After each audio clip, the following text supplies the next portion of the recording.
What's up everyone, and hope you're having a great day. I want to do a short review of Boruto 2 Blue Vortex chapter 3 and start off by saying that this was a great chapter, and I want to mention how Ikemoto's art feels like it's gone up another notch in comparison to his art during part 1 Boruto. Boruto in this chapter came across as cold, ruthless, yet patient at the same time, waiting to draw out the information he needed from Code. Boruto's new Rasengan is really amazing and has to be one of the deadliest jutsus in the series.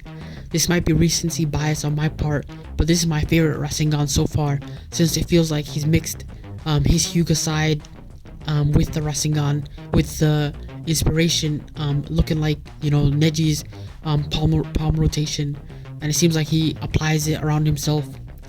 I know that we get an explanation about how the rotation is related to the planet, and that it's a sure death for the opponent.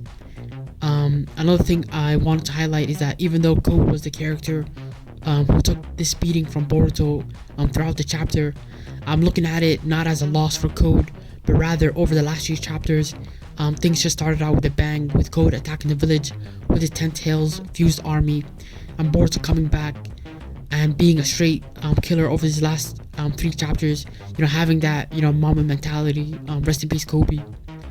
Another huge thing to come out with this chapter is that Boruto and the likely return of Kashin Koji. We see Boruto with the toads in this chapter, and even though this topic of Kashin Koji deserves a video on its own, I just don't want to lie and say I want to see Boruto team up with Kashin Koji.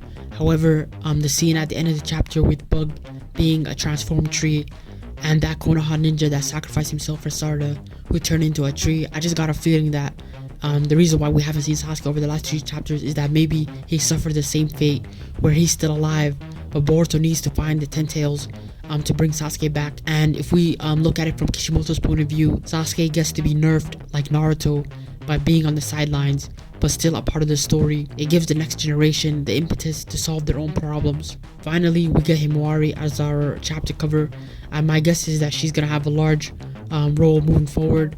She gets to see Boruto again, and Kawaki in this chapter, he came across as his usual asshole self. In my opinion, I think Kawaki in this chapter, and since his appearance in Boruto 2 Blue Vortex, I think he's just faking it, and that inside he feels guilty. Throughout his appearance in this chapter, I just couldn't take his words seriously, especially with Boruto looking real tough and living up to the hype we all have for Boruto. I'm sure Kawaki in future chapters is gonna have his moments, but this chapter was all about Boruto, and next chapter will continue with Boruto probably reverse summoning himself with the toads to Code's hideout.